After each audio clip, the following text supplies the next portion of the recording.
tous. Et je suis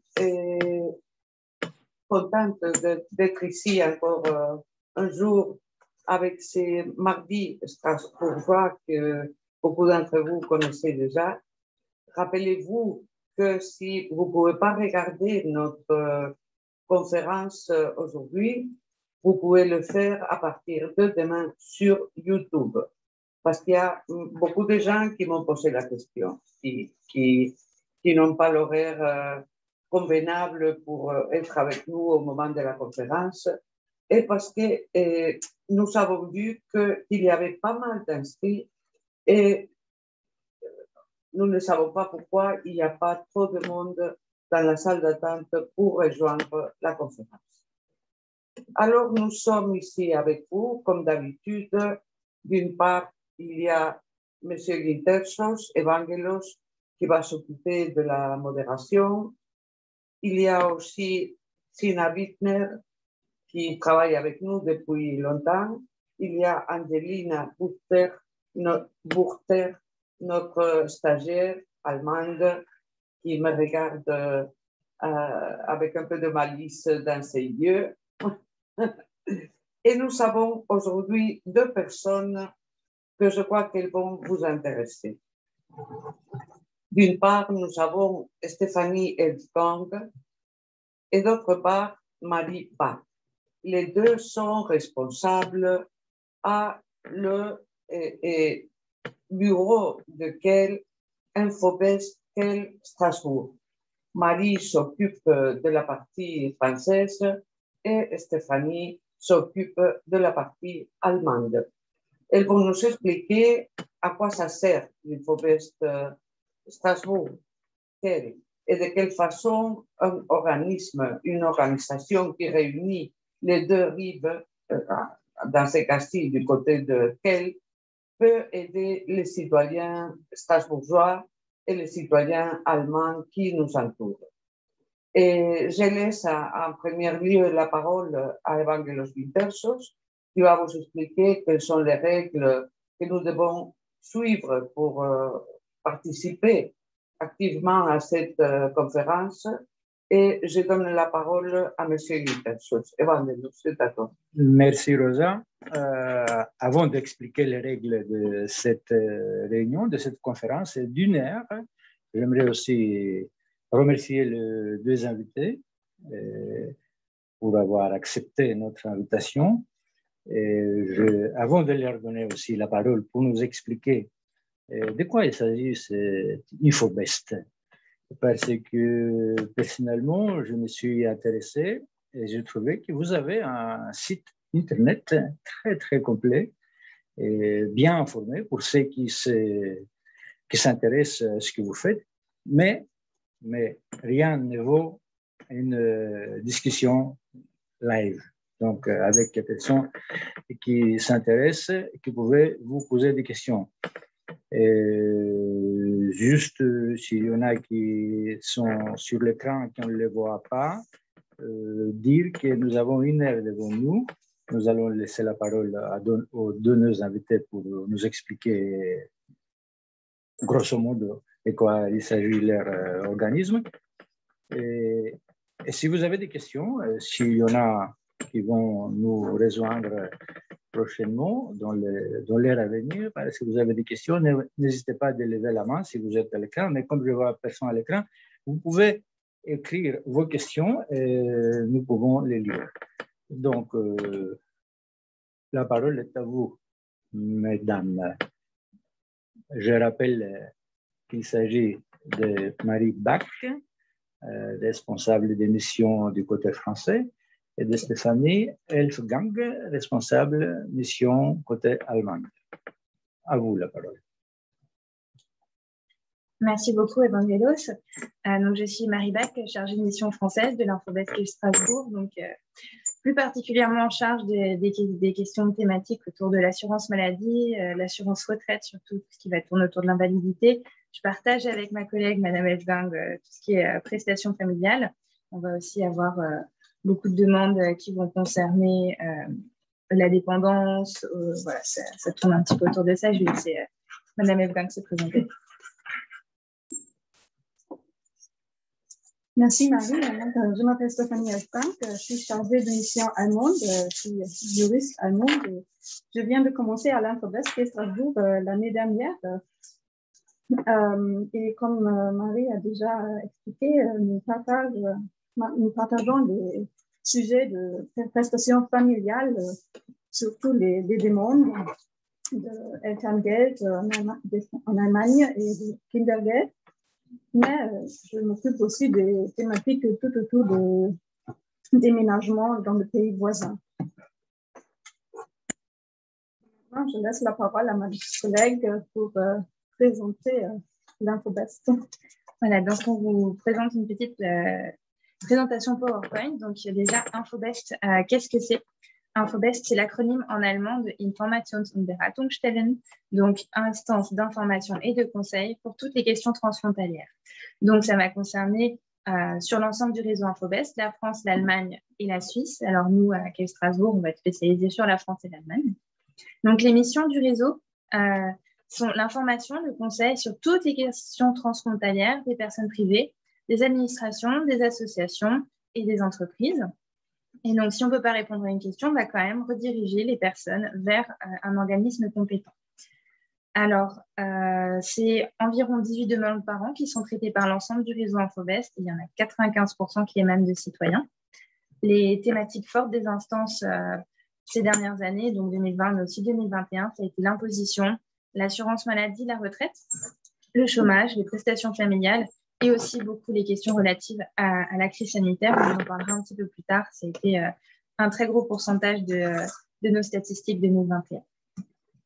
Donc, le réseau Infobest, c'est 4 instances du nord au sud. Infobest Pamina, créé en 1991. L'Infobest CAUS Strasbourg, créé en 1993. L'Infobest Vogelgrundbreisach, créé en 1996. Et l'Infobest Palm-Rhein, créé en 1993 également. Donc, c'est un réseau de 4 instances locales complètement indépendantes qui ont plusieurs cofinanceurs, dont 4 communs. Donc, nous sommes financés par l'État français, la région Grand Est, la collectivité européenne d'Alsace et le Land de Bade-Württemberg. Nous partageons ensemble un site internet commun sur lequel vous trouvez beaucoup d'informations, ainsi qu'une parution bimensuelle, l'Infobulletin, donc qui est vraiment notre newsletter qui sort tous les 2 mois. Moi, je vais vous présenter l'Infobest CAUS Strasbourg en particulier. Elle a été créée en 1993, comme Marie a déjà dit, et est située à Kiel. Spécialement, elle est située à la Reifusvilla et elle fait partie du Centre des compétences transfrontalières. Le centre réunit l'Infobest, l'Euro-Institut, la conférence franco-germano-suisse du Rhin supérieur et le comité de coopération transfrontalière dans le même bâtiment historique, afin de garantir une collaboration étroite entre les instances transfrontalières. Le territoire de compétence comprend l'Eurométropole de Strasbourg, le sud du Bas-Rhin et l'Ortenau-Kreis de côté allemande. Avec une équipe bilingue, binationale et bilingue de 4 personnes, y compris une assistante, une chargée de mission française, c'est Marie Bach, un chargé à mission allemande, c'est notre collègue qui est malheureusement absente aujourd'hui, et moi-même, une chargée de mission allemande en renfort à cause de la crise sanitaire.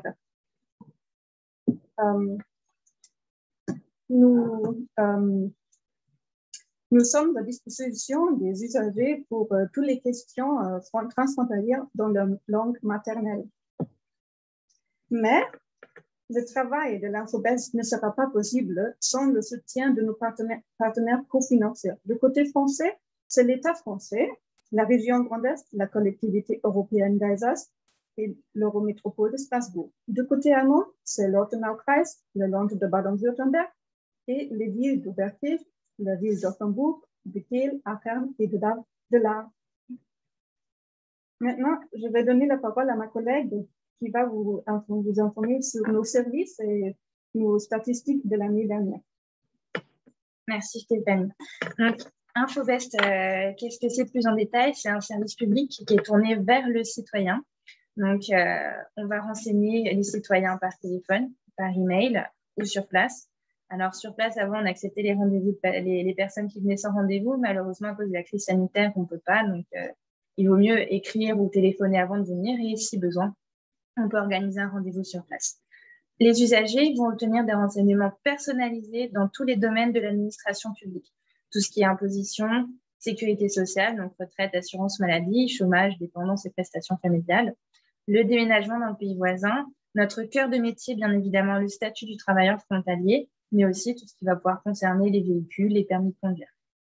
Donc, le réseau Infobest est présent lors de nombreuses manifestations, comme des salons en faveur de l'emploi transfrontalier. Donc, justement, pour pouvoir présenter aux personnes qui sont intéressées de travailler en Allemagne en habitant en France ou de travailler en France alors qu'ils habitent en Allemagne, pour présenter le statut du travailleur frontalier et répondre aux questions des usagers. Donc, pour ce faire, on ne fait pas seulement aussi du renseignement personnalisé sur place, mais on va faire des publications. Donc, il y a l'infobulletin, donc notre newsletter dont je vous parlais tout à l'heure. On a le site internet commun, mais on va également avoir des brochures et des flyers que chacune des 4 instances Infobest va rédiger et mettre à disposition de tous les usagers sur l'ensemble du réseau. Donc, on va par exemple compter sur la brochure Elterngeld et Elternzeit en Allemagne de 2021, le flyer statut du travailleur frontalier naissance d'un enfant de 2021, un statut du travailleur frontalier plus global pour 2018, un flyer sur la réactivité aussi qui a été rédigé par nos collègues de Palmheim qui font France, Allemagne, Suisse en 2021. L'immatriculation des véhicules en France aussi qui date de 2019, la sécurité sociale des étudiants qui est aussi très importante et une brochure aussi dont on a très souvent besoin pour nos usagers, c'est Retraités en France et parallèlement salariés en Allemagne qui date de 2019 et qui a été fait en parallèle aussi avec le réseau ERST, enfin supérieur. Donc, pour parler un petit peu plus statistique, pour vous rendre un petit peu plus compte de ce que ça représente de traiter des demandes d'usagers, donc 2020, nous avions traité 4250 demandes et 2021, on sent vraiment l'influence de la crise sanitaire avec 6236 demandes qui ont été traitées, donc ça veut dire une augmentation de près de 50%. Donc, la plupart de nos usagers sont de nationalité française, donc 59%. Ensuite, pour un gros tiers de nationalité allemande avec 36% et une petite part de nationalité autre. Le statut, comme sur l'ensemble du réseau Infobest, les citoyens sont 95% représentés. Donc, on va faire très, très peu au niveau des entreprises, un petit peu au niveau des administrations et vraiment très légèrement pour les associations. La plupart de nos usagers sont employés en Allemagne ou ont été employés en Allemagne, 36% pour la France. Mais ce qui est aussi le plus intéressant à savoir pour nous, c'est de savoir finalement sur quel pays la question qui nous a été posée a porté. Donc, dans 43% des cas, c'est des questions qui ont concerné uniquement l'Allemagne. Dans 19% des cas, ces questions ont concerné uniquement la France, l'administration française. Mais dans 37% des cas, c'est-à-dire quand même un tiers des demandes qu'on traite, c'est des questions vraiment purement transfrontalières dans lesquelles il y avait un rapport et à la France et à l'Allemagne en même temps. Et c'est là où on est plus utile parce que les personnes, elles peuvent être complètement perdues quand il y a des démarches administratives des deux côtés du Rhin à faire et qui peuvent aussi mener à des problèmes. Parce que, par exemple, vous touchez des prestations familiales, un des parents travaille en France, l'autre parent travaille en Allemagne, et il va y avoir des problèmes au niveau des caisses d'assurance familiale pour pouvoir payer, savoir qui va payer en premier, etc. Et donc, nous, on est là aussi pour aider un petit peu à démêler ces échos, ces questions transfrontalières. Donc, en ce qui concerne les thématiques, on voit aussi l'influence de la crise Covid parce que c'est quand même 27% de nos demandes qui concernent le passage de frontières, tout ce qui concerne les politiques en matière de tests, de quarantaine et de vaccination. Ensuite, sur le reste de notre travail, qui est notre cœur de métier, on va avoir 13% pour les impôts, donc ce qui est la plus grosse après les questions Covid. La retraite, ensuite, vient avec 12% des demandes. Et la troisième grande thème des questions concerne l'assurance maladie avec 10% des demandes. Et enfin, le dernier gros, c'est tout ce qui est traite des prestations familiales avec 8% des demandes. Et je vais laisser maintenant ma collègue Stéphanie vous présenter ce qu'on fait derrière et qui est moins vu par les usagers. Merci Marie. Hormis notre service tourné vers les citoyens, une tâche très importante et pas vue par le public de l'Infobest est de faire remonter des obstacles à la mobilité transfrontalière aux instances compétentes. Le réseau Infobest, par son lien direct avec les usagers, est le seul réseau permettant de repérer les obstacles aux institutions compétentes. Alors, juridiquement préparés par les chargés de mission, ces obstacles sont présentés auprès de la conférence du rang supérieur qui organise, par exemple, des groupes d'experts travailleurs frontaliers ou des groupes de travail politiques, par exemple, le groupe de travail de santé qui se réunit régulièrement en ce moment afin de trouver des solutions par rapport aux obstacles qu'un citoyen peut rencontrer en relation avec le COVID-19 en ce moment-là. Ou présente aussi les obstacles auprès du comité de coopération transfrontalière qui a été fondé en 2020 selon le contrat d'Aix-la-Chapelle. Ou aussi à la commission intergouvernementale franco-germanophone en tant que relais entre la conférence du Rhin supérieur et les gouvernements nationaux. De plus, le réseau Infobest est aussi en lien direct avec les caisses et administrations des trois pays pour permettre une résolution pragmatique des problèmes les plus courants auprès des usagers par un contact direct ou l'organisation des journées d'information transfrontalière, comme par exemple une journée internationale de retraite où les citoyens peuvent rencontrer les conseillers de l'administration, plutôt les caisses de retraite françaises et allemandes en direct et aussi permettant un échange entre les caisses eux-mêmes. Le réseau Infobest participe aussi à de nombreux projets pour faciliter la mobilité transfrontalière. Par exemple, le comité de pilotage de l'action 5 de Trisan pour faciliter le soin médical dans le pays voisin. Ou le projet B-Solutions porté par l'Eurodistrict Famina en 2018 à 2019. L'année dernière, en coopération avec le Centre européen de consommation, on a publié une outil numérique de franchissement de frontières pour répondre aux questions concernant la franchissement des frontières voilà. Et toutes les restrictions à cause de la crise sanitaire. Ce projet est financé par la collectivité européenne d'Alsace et la région Grand Est et qui a eu beaucoup de succès pendant les 3 derniers mois de publication.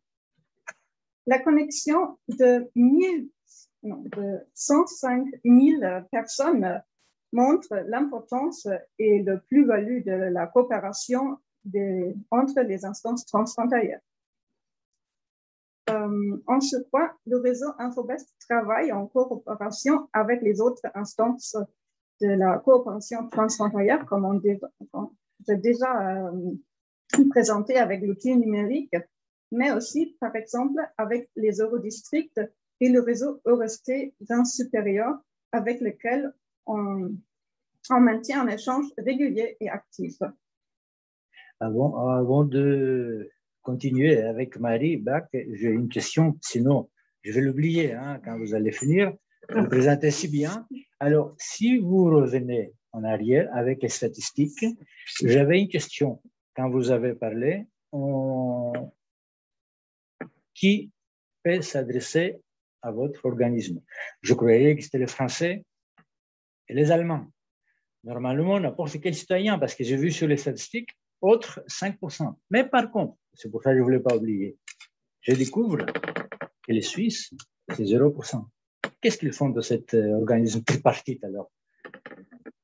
Parce qu'ils ne financent pas, parce qu'ils ne sont pas européens, parce qu'ils ne sont pas intéressés. 5% des demandes, 0%. Alors ça, il s'agit vraiment juste des statistiques de l'Infobasket Strasbourg, qui est spécialisée vraiment sur la France et l'Allemagne. Nous, les questions suisses, on ne peut pas les traiter. Par contre, nos collègues de l'Infobest Allemagne ont une quantité de questions vers la Suisse qui est beaucoup plus élevée. Ah, c'est Infobest quel Strasbourg alors? Voilà, ça c'est juste notre Infobest, parce que sur le réseau, on est plutôt aux alentours des 18 000 ou des 20 000 par année. Parce que ça m'a frappé quand j'ai vu Zéro Suisse. Je me suis dit, tiens, ils sont vraiment anti-européens.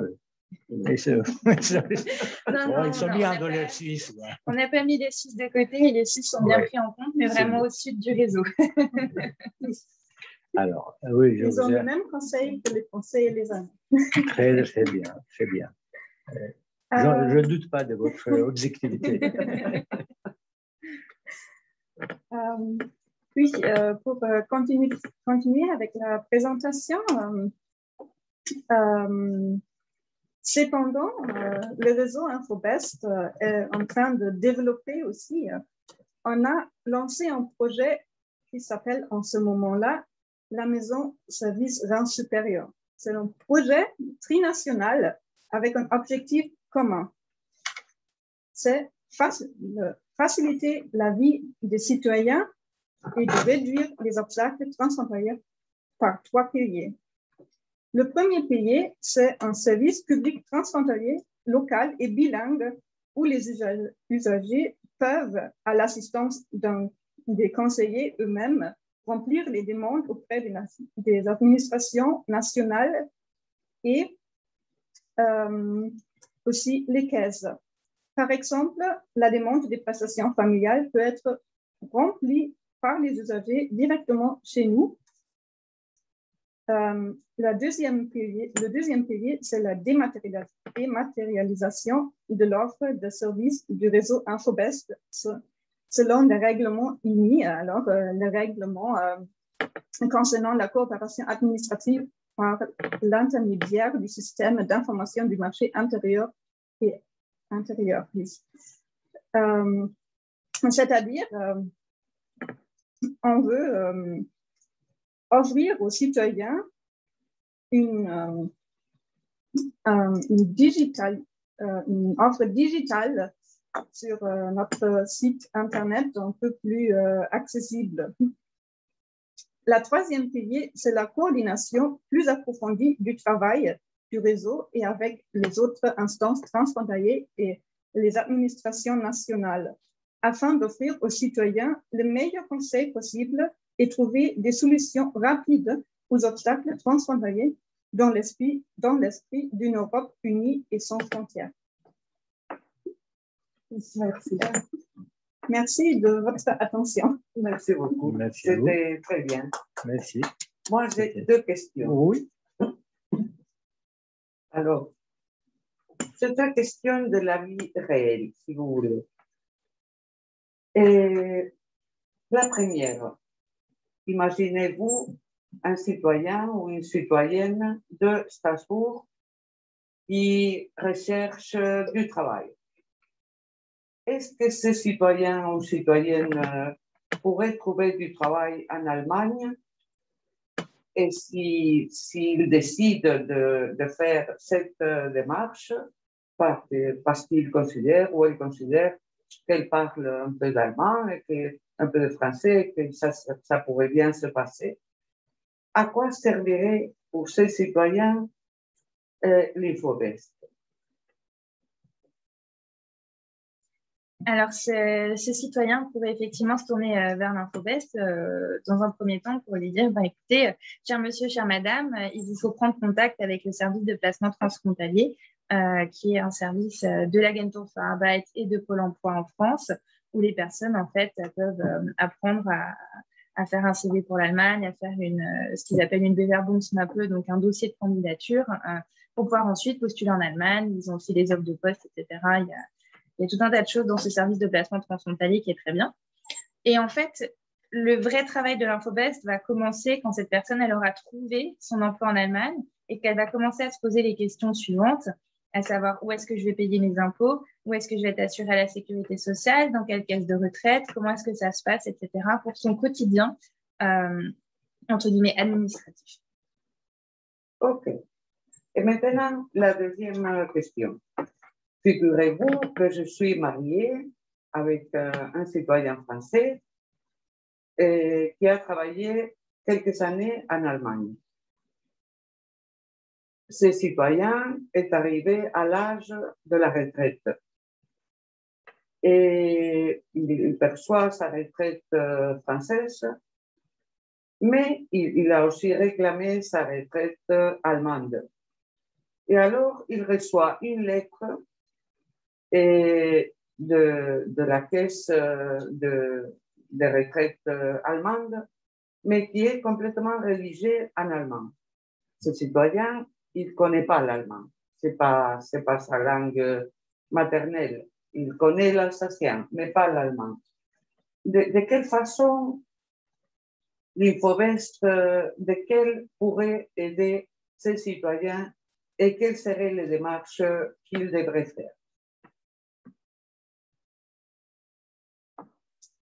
En fait, ils peuvent venir avec cette lettre dans nos bureaux et on va lire la lettre ensemble, on va le traduire et lui dire ce que la Deutsche Rentenversicherung lui demande et s'il faut faire remplir des documents, on va lui aider de les remplir. Très bien. Super. Parfait, ouais. Parfait. Ce sont des questions, des réponses bien réelles et bien précises. Très bien, très bien. Moi, j'ai une autre question concernant le financement. Vous avez dit, j'ai entendu, que vous êtes financé par l'État français d'un côté, par la métropole, par les mairies, par les villes du côté allemand, du côté français, du côté allemand. C'est aussi des organismes étatiques ou nationaux. L'Europe, dans cette Infovest, où est l'Europe? L'Europe a financé les Infovest à leur début via le Interreg supérieur. Ah, d'accord. Donc, les Infovest ont pu être créés grâce à l'Europe. Mais aujourd'hui, les Infovest ont pris leur envol grâce aux partenaires cofinanceurs et l'Europe qui a pu donner l'impulsion. C'est bien, c'est bien. Je me vois rassuré parce que je me suis dit, tiens, nous sommes entre guillemets au cœur de l'Europe, au moins à Strasbourg, au Parlement européen. Et puis, et c'est vrai, transfrontalier, ça fait aussi partie de la région d'Europe, ainsi de suite. Mais je me suis dit, mais ces personnes-là, vous êtes 4, j'ai vu l'équipe dans l'Infovest Kell Strasbourg, 4 personnes qui font un travail énorme. Vous avez parlé du travail, des impôts, des services sociaux, éducation, déménagement, et même autre thème. C'est quoi ces autres thèmes? Il y a beaucoup de choses finalement que vous faites. Alors, dites-moi sur l'autre, si vous voulez, hein, si vous pouvez, parce que vous avez déjà parlé pas mal. La question, ça va être de savoir où est-ce que ça s'arrête. C'est pas toujours très clair. C'est ça.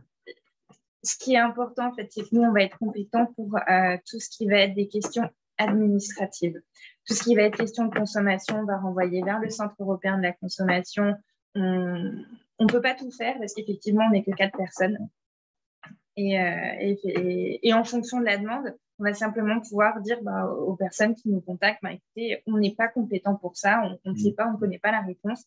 Par contre, ces personnes-là pourront vous aider. Et le but, en fait, c'est que quand quelqu'un arrive chez nous, il reparte au moins avec cette information qui sera le bon interlocuteur pour sa question. Parce que, oui. J'imagine que le citoyen qui s'est adressé à vous doit être satisfait. On est très souvent remerciés, on a très souvent des chocolats. Oui. Est-ce que vous avez des statistiques là-dessus pour savoir? Non, on n'a pas de statistiques sur la satisfaction des usagers. Oui. Parce que c'est très à la mode. Oui, c'est très à la mode. Non. Surtout avec l'anonymat du clavier. Donc, on peut critiquer, on peut donner son avis, souvent de mauvaise foi, parce que c'est l'anonymat de clavier. Alors, mais chez vous, il y en a, j'ai vu, il y en a qui peuvent s'adresser à vous par téléphone, par email, et même sur place. Et sur place, pour ceux qui nous écoutent ou ceux qui vont nous écouter, ce n'est pas loin. C'est juste à côté, à Kehl. Comme je dit l'autre jour, c'est plus près, c'est plus court d'aller à Kehl que d'aller à la gare de Strasbourg, d'ici, du Parlement européen. Oui, oui, oui. Donc, n'hésitez pas, tous ceux qui nous écoutent, à aller rendre visite à ces charmantes personnes et, au bureau qui se trouve dans une maison agréable. Magnifique. Belle, belle, oui. C'est la villa, c'est ça? La Villa Réfus. Par contre, je vais vous arrêter 2 minutes. Malheureusement, à cause de la crise sanitaire, on n'est pas ouvert aux personnes qui n'ont pas de rendez-vous. Donc, il vaut mieux nous téléphoner ou nous mettre un email d'abord. C'est très bien de le savoir. Oui, mais je pense que tout le monde devrait faire ça quand il va quelque part. Nous sommes maintenant presque 2 ans après le début de cette pandémie. Donc, si les citoyens n'arrivent pas à comprendre comment travailler, comment fonctionner, s'il faut porter le masque, il ne faut pas porter le masque, cela veut dire que le virus, il ne va pas nous quitter des citoyens. Donc, Si ce point, Evangelos. oui. Et tout à l'heure, je me suis surprise moi-même en train de penser, ces 2 personnes, elles ne connaissaient pas le Parlement européen. Non. Et nous, on ne connaissait pas l'Infovest qu'elle non plus. Mais tu vois la magie que nous opérons avec ces conférences, parce que c'est quand même une petite magie. C'est-à-dire, nous essayons à travers les conférences que nous organisons de rapprocher le Parlement aux citoyens. Pas seulement aux citoyens individuels, que oui, mais surtout nous approcher des organisations, des associations, des institutions, parce qu'on a parfois l'impression, quand on travaille ici, que les citoyens de Strasbourg et de Kehl, bien sûr, méconnaissent, connaissent mal ou ne connaissent pas du tout le Parlement européen à Strasbourg. Et c'est pour ça qu'on a commencé avec ce travail depuis plus d'1 an. Et là, on a vraiment découvert, non seulement nous nous sommes laissés découvrir, sinon que nous avons découvert un tissu associatif et un réseau citoyen vraiment très fort. Moi, j'avais déjà essayé ça parce que tous les ans, nous, on organise la journée pour les droits de la femme ou des femmes le mois de mars. Et déjà, depuis le temps qu'on fait ça, j'ai toujours compté avec les associations de Kehl, hein, toujours avec le réseau associatif des femmes du côté allemand. Et c'était énorme, c'était vraiment très nombreux. Mais maintenant, nous découvrons d'autres organismes ou organisations qui sont de l'autre côté de la frontière. Qui d'autres, selon vous, pourraient mériter notre attention ou notre invitation pour venir ici un jour et nous raconter? Qui d'autres de votre entourage? Est-ce qu'il y a d'autres organismes qui pourraient se laisser tenter pour une soirée au Parlement européen ou pas?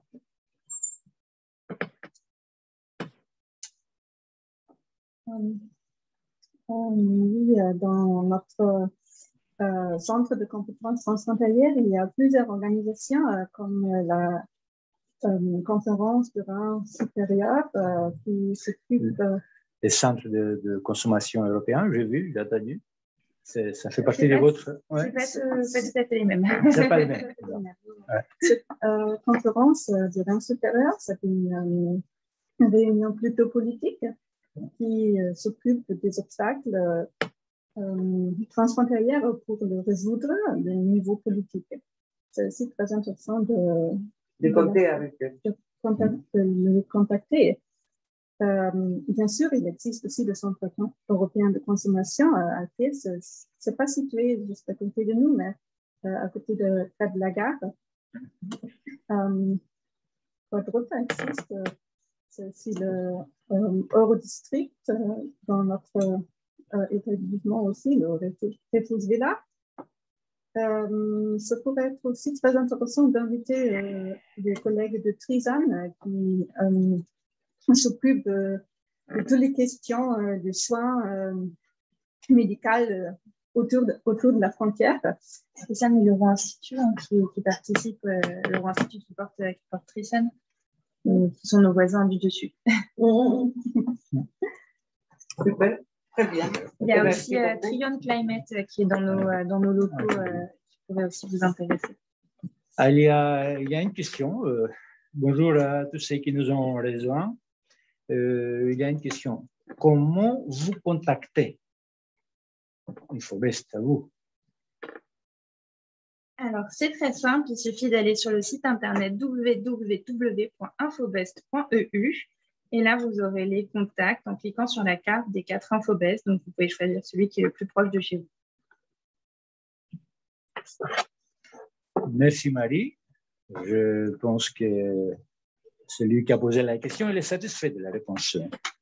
Oh, vous savez, aujourd'hui, avec Internet, facilement, il suffit de cliquer Infobest et vous allez avoir toutes les informations.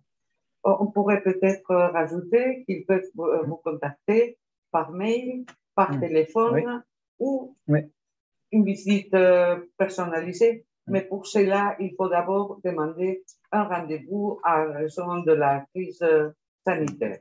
Hein? C'est simple comme tout. Je vais indiquer aux 2 personnes qui m'ont posé les questions de se renseigner auprès de vous. Pour le premier, je reviens à mes questions, c'était ce monsieur qui cherchait du travail. Il pourrait peut-être vous envoyer un mail en vous disant « Mesdames, j'habite à Strasbourg et je cherche du travail, peut-être en Allemagne. Est-ce que vous pouvez m'indiquer l'organisme auquel je dois m'adresser ?» et vous pouvez répondre à cette question, n'est-ce pas? Voilà. Absolument. Et pour celui qui a des problèmes pour la lettre en allemand, qu'il ne comprend pas et qui touche à sa retraite, il pourrait aussi faire scanner la lettre en question et vous l'envoyer par mail en vous disant j'ai reçu cette lettre, j'arrive pas à la comprendre. Est-ce que vous pouvez m'expliquer en quoi ça consiste ou de quoi elle parle? Et à ce moment-là, vous pouvez lui répondre oui, monsieur, mais c'est mieux si vous venez ici, chez nous, alors on vous donne rendez-vous tel jour ou tel autre. C'est bien la méthode que vous suivez d'habitude? Voilà. C'est exact. On peut même faire les rendez-vous téléphoniques si on a le document en numérique. Comme ça, les personnes n'ont pas besoin de se déplacer. Voilà. C'est ça que je voulais expliquer aux gens. Parfait, parfait. Tout est riche jusqu'à maintenant. Alors, s'il y a un des participants qui aimerait poser une question, soit en live sur l'écran, je vois quelqu'un qui est sur l'écran, Francis. Bonjour. Francis, vous voulez... Bonjour. Non, j'écoute religieusement. Je trouve ça très intéressant et c'est vrai que j'ai eu un peu de mal à me connecter. Je pense que je n'avais pas le bon lien et puis vous avez été très réactif à m'envoyer le lien par la suite. Donc voilà, j'ai pas entendu tout à fait l'introduction, je suis désolé. Par contre, oui, sur la deuxième partie, j'ai trouvé ça très intéressant et effectivement, si je saurais que au cas où, si j'ai des soucis en termes de relations franco-allemandes dans le cadre du travail, bah, j'ai pu connaître enfin l'ensemble de l'étendue de votre travail qui me paraît assez impressionnant et intéressant. Voilà. Merci beaucoup, Francis. Rappelez-vous que si vous avez raté une partie de la conférence, vous pouvez toujours la regarder sur YouTube. À partir de demain. Oui. D'accord, bah, ce sera avec plaisir. En tout cas, oui, ce que je trouve aussi intéressant, c'est de pouvoir… Alors, j'ai conscience qu'effectivement, il doit y avoir beaucoup de travail et beaucoup de questions. Par contre, c'est vrai que je trouve, surtout habitant Strasbourg, c'est quelque chose d'absolument nécessaire. Peut-être juste sur… Moi, j'aurais une question un peu technique. Comment ça se passe par rapport à la différence du départ à la retraite entre l'Allemagne et la France ? Alors, techniquement parlant, vous pouvez prendre votre retraite en France à l'âge de la France et vous devez attendre l'âge allemand pour pouvoir partir en Allemagne. Donc, si vous choisissez une retraite anticipée en Allemagne, vous pouvez partir au plus tôt à 63 ans. Donc, si vous avez pris la retraite à 62 à l'âge légal, vous avez 1 an de latence. Pendant cette année, vous pouvez continuer à travailler en Allemagne. Hein, si vous aviez un emploi en Allemagne, ce n'est pas un problème. Par contre, il y a des petites choses auxquelles il faut faire attention et auxquelles les retraités ou les futurs retraités ne sont pas toujours au courant. C'est que quand on travaille, quand on travaille, l'activité professionnelle va primer sur la retraite. Et donc, du coup, quand on verse ses cotisations sociales, on les verse dans un seul et unique pays, qui est le pays de travail. Donc, c'est-à-dire qu'il faut déclarer sa retraite française à son organisme d'assurance maladie allemande pour qu'il puisse rectifier le montant des cotisations sociales. Et donc, souvent, on ne le sait pas et souvent, on reçoit au moment de la retraite en Allemagne un arriéré à payer. Donc, si ça vous arrive, venez nous voir parce qu'on est là aussi pour vous aider à vous en sortir avec ça. Mais sinon, renseignez-vous bien avant de prendre votre retraite en France et de continuer à travailler en Allemagne, c'est très important. D'accord. Bon, de toute façon, je ne suis pas tout de suite concerné, mais le jour où je le serai, je me permets de profiter tout de même alors d'avoir une deuxième question, parce qu'effectivement, il y a la situation quand on travaille dans la zone frontalière, donc on est frontalier et en termes de fiscalité, on est fiscalisé en France, si je me rappelle bien, et on paye des cotisations, le reste des cotisations en Allemagne. Si, par exemple, parce que ça peut être le cas aujourd'hui de travailler à Stuttgart, mais de faire du télétravail, j'ai cru comprendre qu'il y avait une convention qui a été signée dans ce cadre-là et apparemment, il faudrait payer, alors, ce que j'ai compris, mais peut-être vous êtes capable de me confirmer, si on travaillait en France, disons, les jours de télétravail en France seraient taxés en France et les jours de travail sur site seraient à payer en Allemagne. C'est ça le système? Stéphanie, tu as la réponse pour l'imposition. Bon, si vous n'avez pas la réponse, c'est pas grave. Je ne suis pas des spécialistes pour l'imposition, c'est notre collègue Michael Grosser, mais si je me rappelle bien, pour les frontaliers d'un statut d'un point de vue fiscal, il n'y a pas grand changement en premier lieu, parce que selon la convention sur le double imposition entre la France et l'Allemagne, les frontaliers payent les impôts dans le pays de résidence, alors que s'ils résident en France et travaillent en Allemagne, ils payent ces impôts en France. En règle générale, il faut payer les impôts dans le pays où on travaille. Alors, si une personne travaille en télétravail en France, il paye aussi ses impôts en France. Il n'y a pas de changement de niveau fiscal en ce terme-là, mais il y a des spécialités, des exceptions. C'est difficile à expliquer maintenant dans les mots français. Oui, je comprends. Parce que moi, si vous voulez, j'étais persuadée que c'était plutôt la règle des… parce que j'ai découvert ça sur Internet, parce que moi, à la base, j'étais persuadée que c'était là où on vivait plus de 180 jours qu'on payait ses impôts. Ça veut dire que si je vis 180 jours en France, je vais payer mes impôts en France. Et si je vis 180 jours en Allemagne, je vais payer mes impôts en Allemagne. Mais là, avec cette histoire de télétravail, donc du coup, je suis perdu. 186, Francis. 186. Pardon, j'ai oublié les 6 jours. Précis. Excusez-moi, vous avez raison. Oui.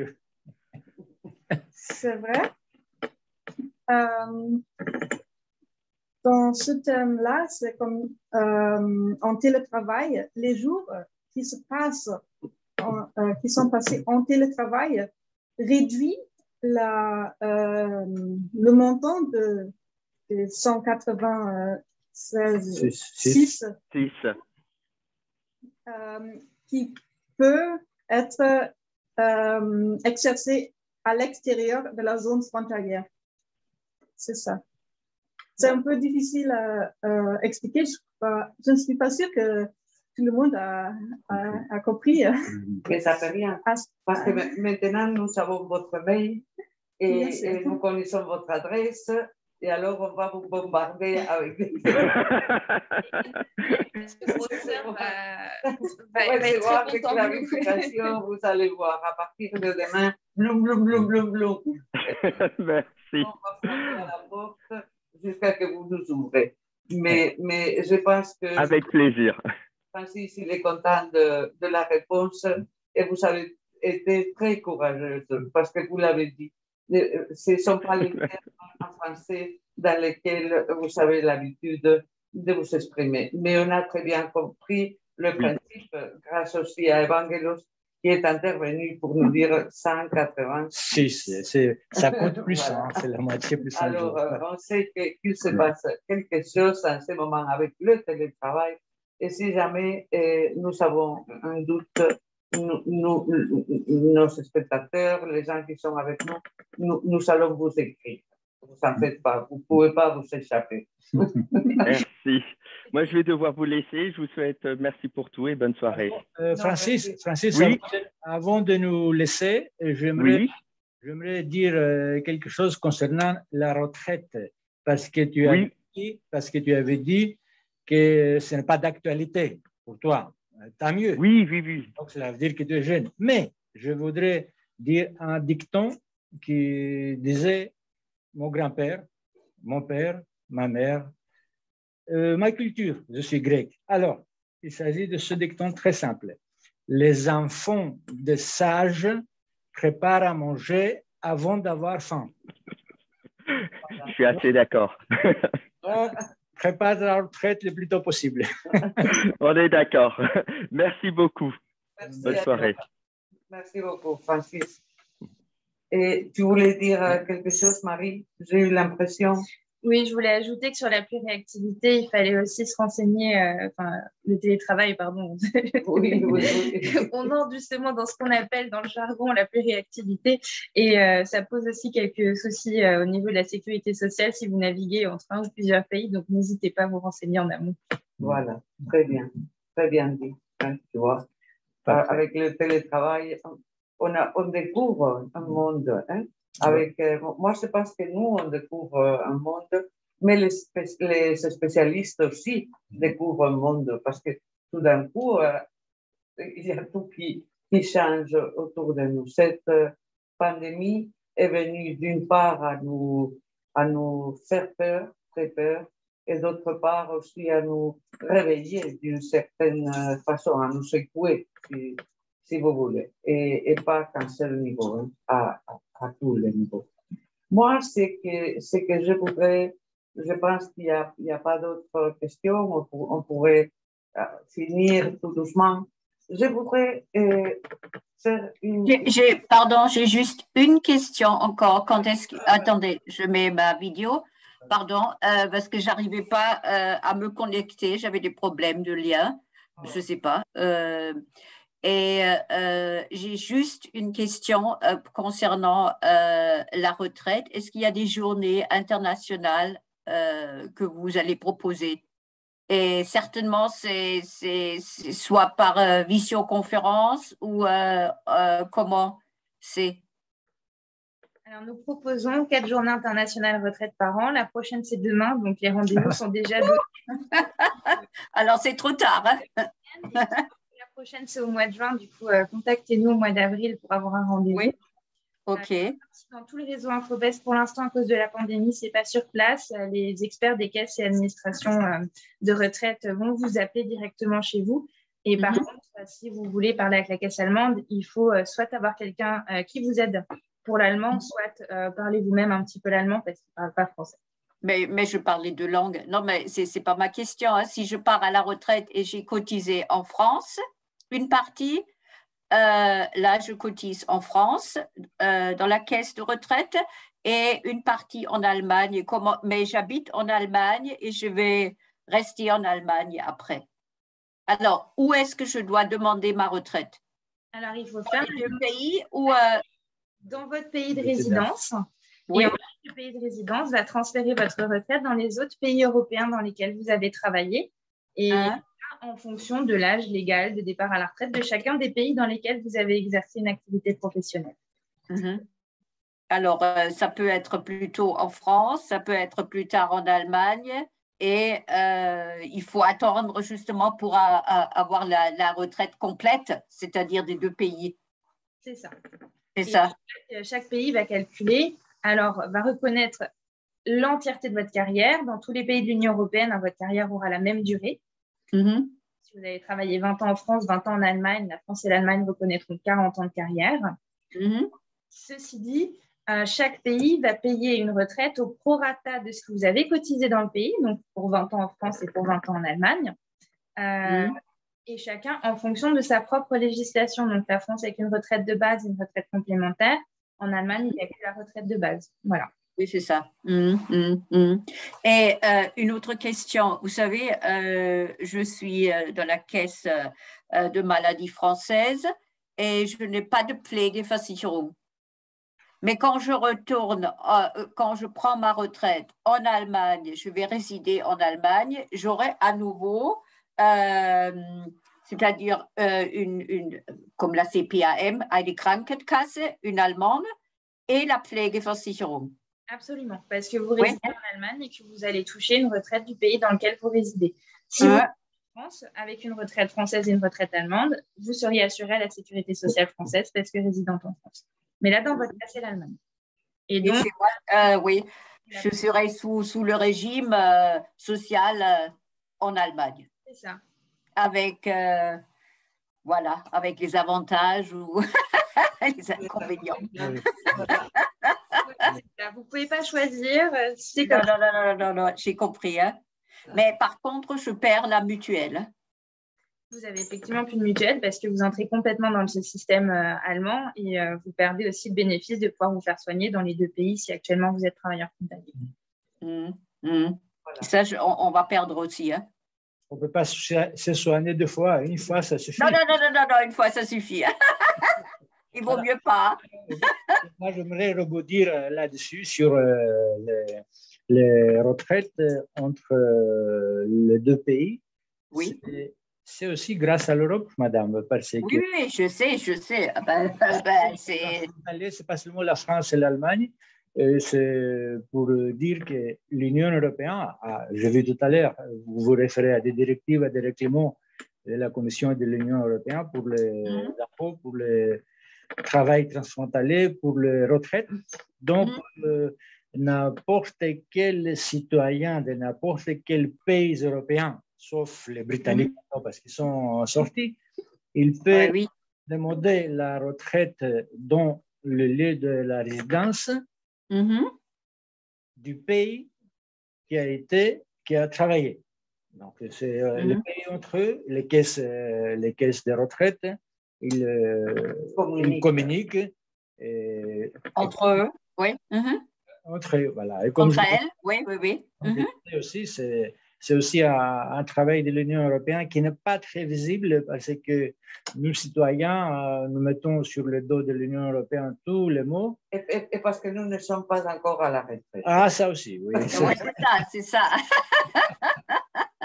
Mais vous savez ce que parfois je critique quand même, c'est le statut fiscal pour les frontaliers. Moi, j'habite entièrement, je suis frontalière et j'habite entièrement en Allemagne. Et bien sûr, mais je travaille en France et tout. Et alors, vous savez, les cotisations pour la caisse des maladies pour le régime social en France sont plus élevées qu'en Allemagne. Et je paye quand même mes impôts qui sont plus élevés en Allemagne. Et on n'a pas trouvé, dans l'Union européenne, un consensus pour les frontaliers. Pour les frontaliers, là, je suis doublement punie, je vois ça. Oui, pour les frontaliers, je ne sais pas, mais pour les citoyens européens, vous devez choisir une résidence fiscale. Vous ne pouvez pas avoir deux résidences fiscales, comme vous ne pouvez pas vous soigner deux fois. Donc, non, je ne parle pas de ça, mais pour les frontaliers, c'est au-delà de combien de kilomètres? De 32 kilomètres, on n'est plus considéré comme frontalier. Hein? C'est effectivement la convention fiscale franco-allemande qui va gérer tout ça. C'est ce nombre de kilomètres, vous avez tout à fait raison. Oui, c'est ça. C'est trop près de la frontière. Effectivement, tant que travailleur frontalier travaillant en France et résident en Allemagne, vous payez vos impôts dans votre pays de résidence et c'est pas forcément plus avantageux.